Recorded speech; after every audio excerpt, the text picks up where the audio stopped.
The actor that plays Black Panther, Chadwick Boseman, died August 28, 2020, and I wasn't ready for it. In this video, I will be grieving him, mourning him, and also celebrating and honoring him. Welcome back to Comic Power. I'm your host, Comic Killer 72. Welcome to another episode of The Rant. This is the program where I go over one specific topic in lengthy detail. Instead of the quick cut style that I'm known for on this channel, I will discuss the topic at hand with a few static images. So think of it sort of like a podcast or a radio program, something you can listen to while you're driving or working out. Please subscribe to this channel and also click on the notification bell as well. It will remind you when new videos come out. All right, now let's get right into it. Excuse me if I stumble a little bit. Obviously, this is very emotional for everyone, including myself at the time, because we all feel a special connection to Mr. Boseman for his incredible work, his dignity, him being so selfless, and just being a great human being overall. I hope I'm not overstepping my bounds, but I feel an even stronger connection to him, being that he's African American like myself, and he's from Anderson, South Carolina, which is the birthplace of my great-grandmother. So my grandparents met there. So part of my family history is from this area. I don't know him personally. We are not kin, but that original source of where he's from and where my family is from makes this even tougher to talk about. As you know, he had a 4-year battle with cancer, and he decided to keep it private and did not want to discuss it with the public. And it shows what type of respect he commandeered from his peers and from Marvel and Disney, because this information did not leak during his lifetime. There were people that saw him obviously getting very skinny and looking very frail. There were rumors going around that, that he may have been portraying a role, because that's something actors do a lot of times. You've seen Christian Bale and even the rapper 50 Cent get really skinny to prepare for a role. So I didn't think that much about it when I did see that he was looking very thin. But what we're going to do today is discuss his legacy, and we're going to grieve and mourn him, like I said before, but we're also going to talk about the amazing, rich tapestry and the legacy that he has left behind. Chadwick did not just come out of anywhere. He attended Howard University, and while he was there, he was accepted into a program that would allow him to get training in acting in the United Kingdom. But the problem was that he couldn't afford it. He didn't have the money to do so. But stepping in to help was Phylicia Rashad. This is the actress that's best known as Claire on The Cosby Show, the mom on there that plays the lawyer.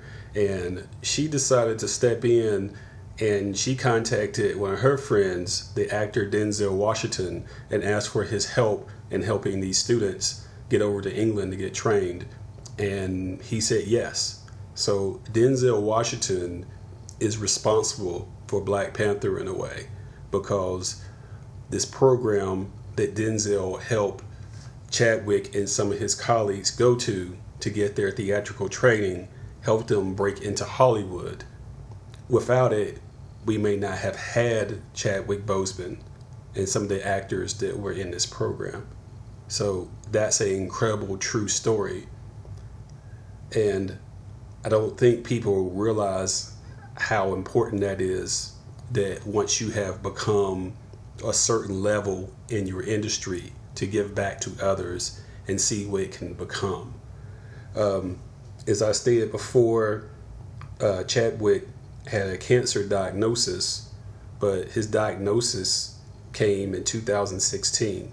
So if we talk about the timeline here, Black Panther was first announced as a movie in 2014. And then Chadwick was chosen and presented to the fans as T'Challa, the Black Panther. And his first appearance was in Captain America Civil War, which started shooting in 2015 and came out in 2016. And he got his cancer diagnosis in 2016. So we're talking about a man that was so courageous that he's fighting cancer, and he films Black Panther Infinity War, Endgame, and then other movies like 21 Bridges and Five Bloods while fighting stage 3 and then stage 4 colon cancer. That is just amazing to think that someone is going through that. They're going through the chemo treatments, but they're still fighting through and doing their career and making this amazing work while they're sick. I can't even imagine how someone can do that, but he did it, which makes him that much more of a hero. The actors that play Marvel heroes are known to work with St. Jude's Children's Research Hospital, where there are children that have all of these horrific diseases that may cut short their life, like cancer. And Chadwick, like all the rest, were visiting these kids, encouraging them and visiting them, raising their morale. And all this time, he was like one of those kids in which he was actually fighting cancer too. There were children that had passed away that he had visited, and he took it extra hard and said that it was personal for him when he had got choked up about some of them passing. And now reflecting back on that, knowing what we know now, it's understandable, and it's really hard to deal with. There's always stories of famous people that you don't know, you never met, that have passed, and it's really, I wouldn't say not a big deal to me, but I don't have a connection with them. But this one feels a little different. It almost feels like family, and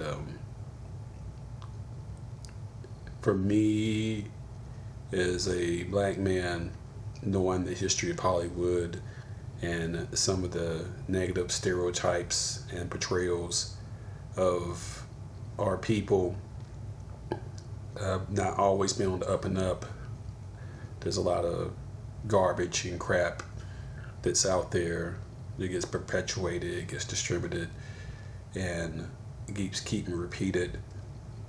And this is a person that shunned away from all those silly slapstick, ridiculous, stereotypical movies and the hood movies, and wanted to play three-dimensional characters. And one of the first jobs he got in Hollywood was on a soap opera in which he had challenged the producers of the show about the character being too stereotypical. And, you know, he was a young actor at the time, and he didn't have any real power or sway anything, and they decided to, you know, release him from his contract and basically fire him. And they replaced him with, ironically, Michael B. Jordan, who would go on to play Killmonger.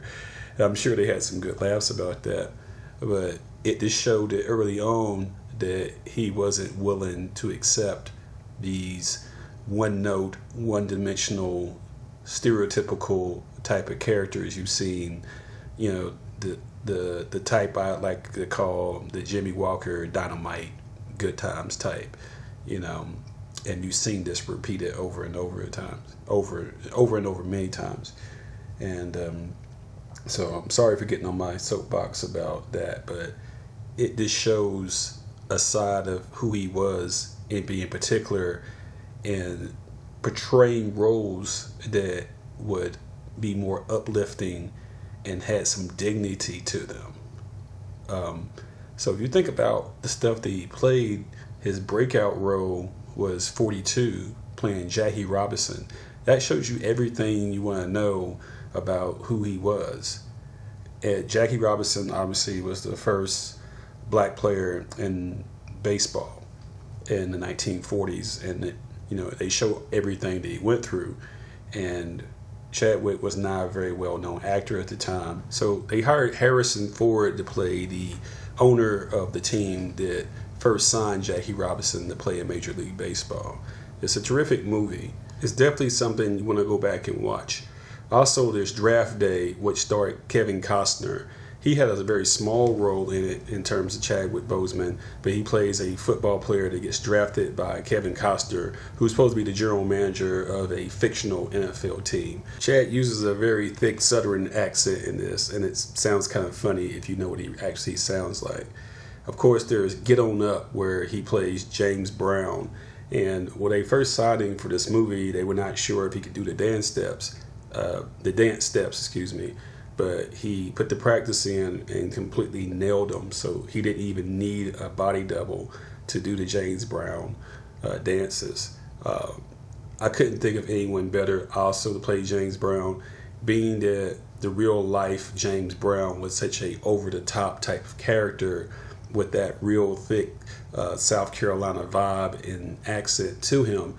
It's very easy to turn the James Brown character into a cartoon, but he was able to actually transform and sell it and make you feel like this really was James without it being a cartoon of James, if that makes sense, being that his personality was so over the top and kind of, I wouldn't say flamboyant, but really, really out there in terms of pow, I'm James Brown, very much of a ego-driven person, a very determined person, but also a very flashy type of person. So he absolutely nailed it. James Brown's one of my favorite musical artists of all time, and he probably had one of the best actors of his generation playing the lead character. It was just meant to happen. Once again, if it's something you haven't seen, I recommend you go see it. There's also Marshall from 2017, where he plays Thurgood Marshall.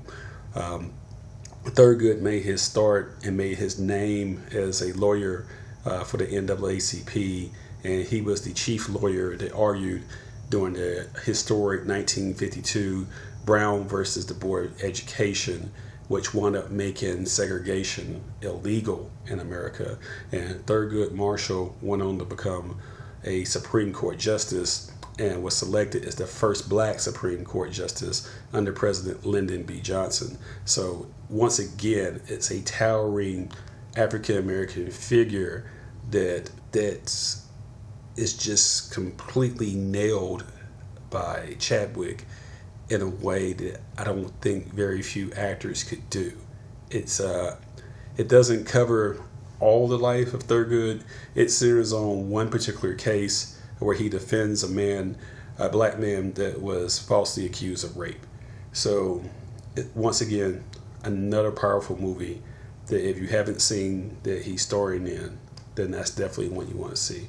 I really enjoyed it when he hosted Saturday Night Live as himself. He also went into character and played the King T'Challa character on Black Jeopardy, which is absolutely hilarious. So it's one of the times we got a chance to see his comical side. He wanted to be more of a dramatic actor and not known for the comedy, but he did it that night on Saturday Night Live, and it was great.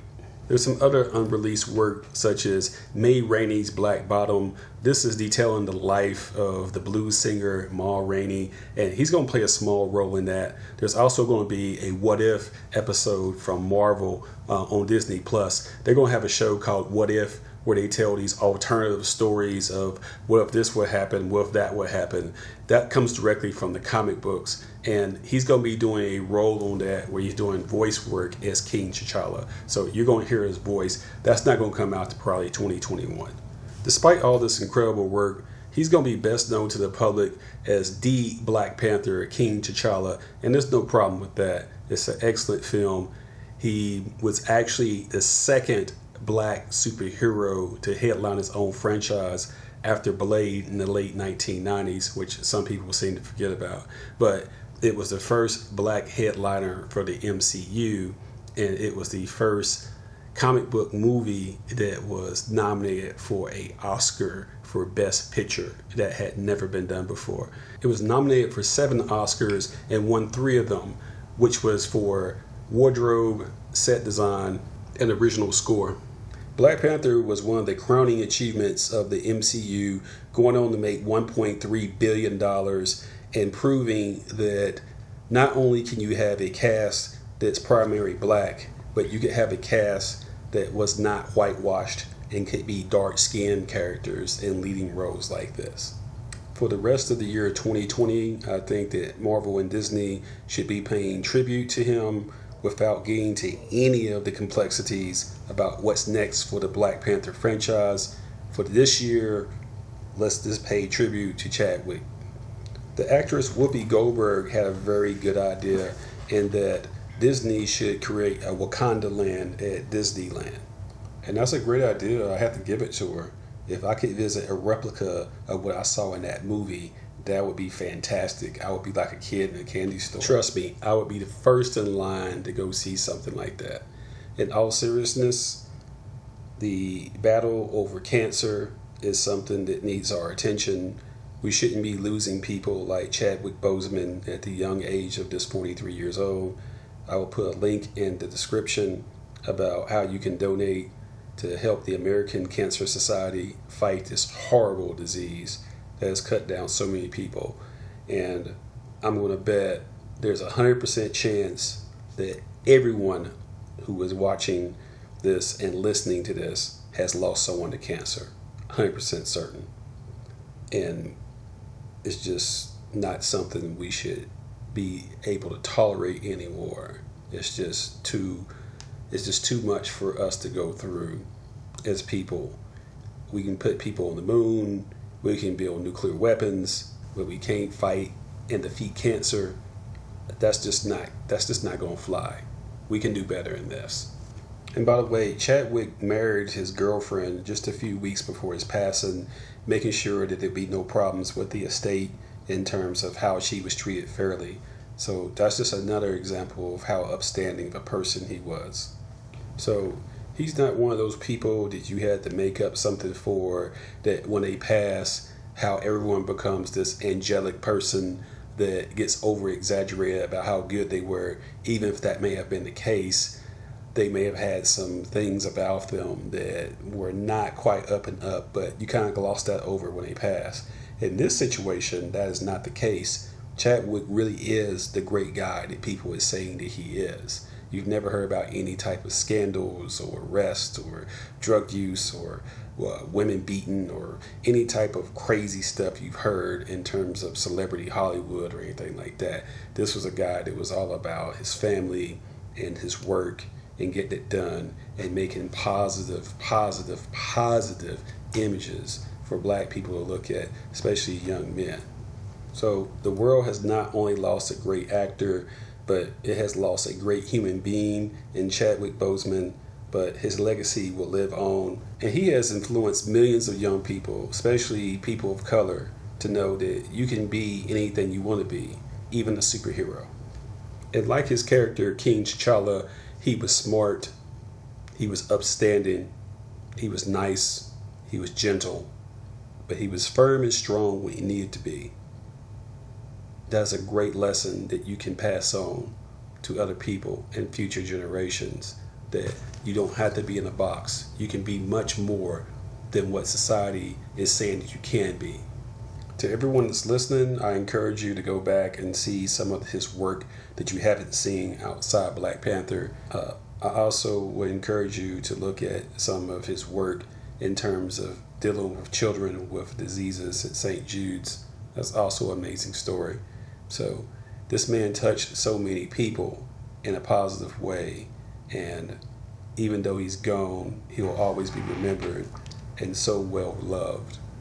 Also be sure to watch his commencement speech at his alma mater, Howard University. He gave this in 2018, shortly after the success of Black Panther, and it's a very uplifting speech that these kids needed to hear as they start out their life in the real world. I would like to apologize to everyone for slurring some of my words or stumbling on some of my words, but it was really hard to get through this, so I hope you understand that.